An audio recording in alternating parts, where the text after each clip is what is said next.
Liar, Liar is the 10th episode of the 4th season of Frasier. This is directed by the wonderful James Burrows, and as always there will be spoilers from now as I go through the episode chronologically and share some thoughts. I actually have quite a lot of notes on this one. I really did thoroughly enjoy this one. I have some quotes that I want to share. I also feel like it's a very unpredictable episode. I couldn't remember what happened from the last time I watched this, which worked in my favour because it was a really enjoyable experience.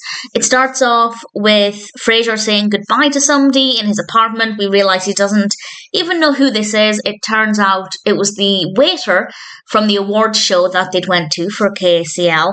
And then Bulldog pops up from the floor. I didn't even realise he was there.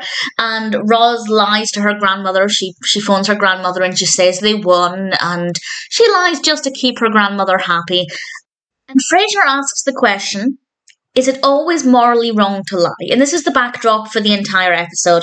They share some anecdotes about lying. Frasier tells a story about how Frederick has started to lie. He's telling his friends that Lilith is an alien. And the story that comes with that is quite delightful.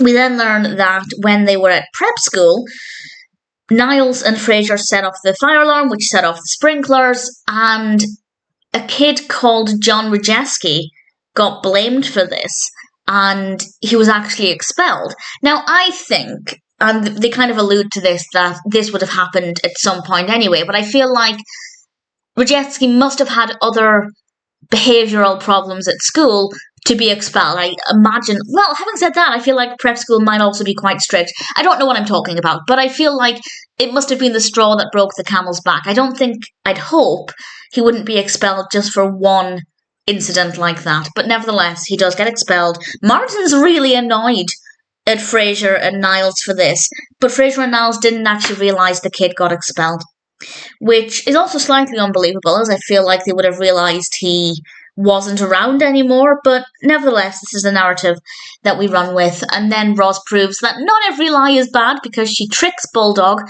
with a lie into getting him out of the apartment and locks him out. We then cut to Cafe Nervosa, and Niles and Frasier come in wearing the same outfits, unintentionally, and Frasier explains that he wants to try and reach out to Rajeski, partly because he wants to find out what has become of his life.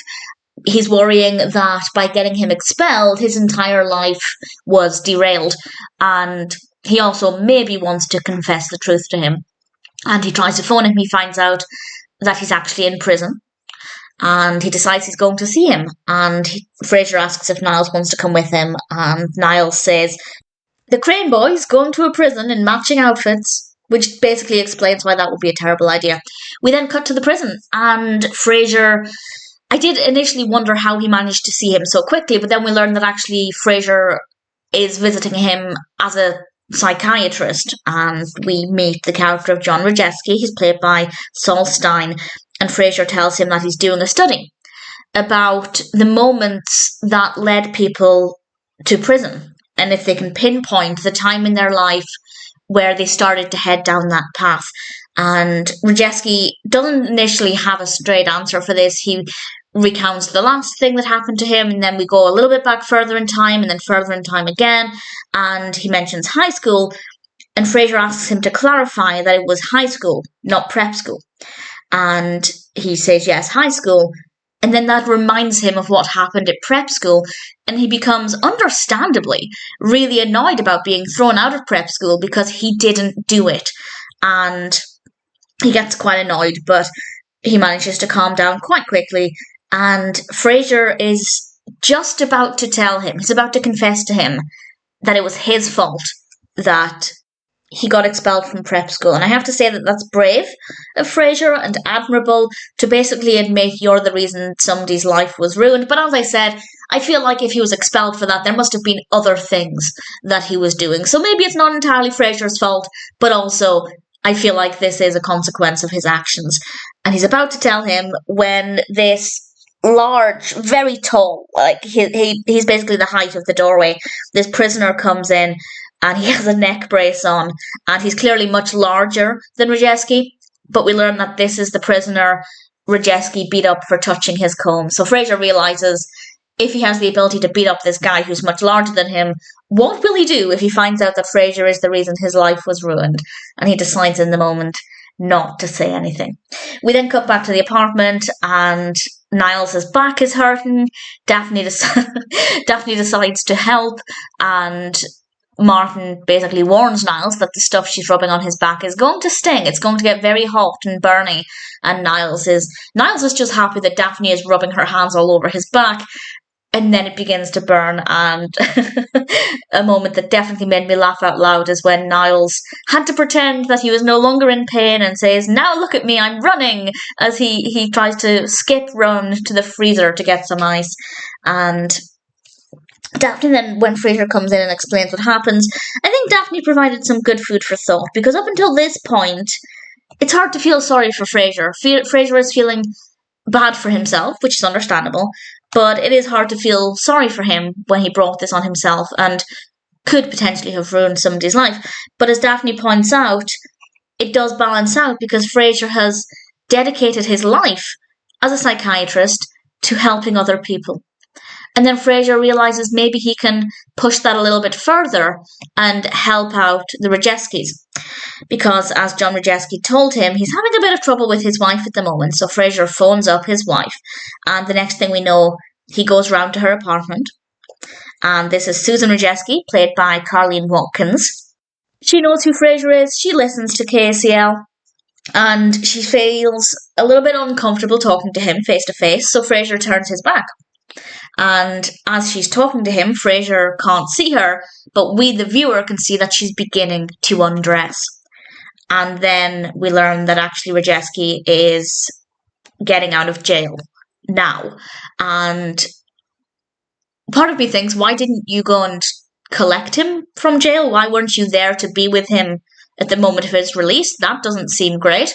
Not a very supportive wife there.